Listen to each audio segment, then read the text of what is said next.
يا مؤمن، استحضر الإرادات في العالم وماذا تريد قلوب الناس، وأكثرهم في الحطام وأكثرهم في الحقيرات والفانيات، التي تريد الأموال كثير، والتي تريد الملك كثير، والتي تريد الفساد كثير، والتي تريد الشهوات كثير، والتي تريد المباني كثير، والتي تريد السيارات كثير، والتي تريد الطائرات كثير، لكن القلوب التي شرفت وعظمت واعتلت فصارت تريد وجه رب العرش العظيم الرحمن الرحيم مالك الملك من بيده ملك، تريد وجهه.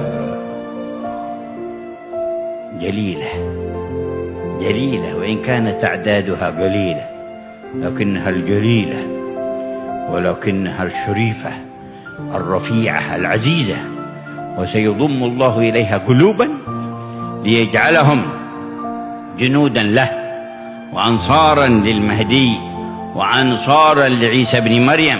ليجدن ابن مريم في أمتي قوما مثل حواريه وخيرا من حواريه. فالسباق، إن كان هناك مسابقات تعرض في العالم فلن يستطيع حكومة ولا هيئات ولا أحزاب ولا وزارات أن تعرض عليكم أشرف من هذه المسابقة ولا أغلى. قط والله العظيم كل مسابقاتهم دون وأكثرها هون. ومن أراد أن يسابق فالسباق. سابقوا إلى مغفرة من ربكم وجنة عرضها السماوات والأرض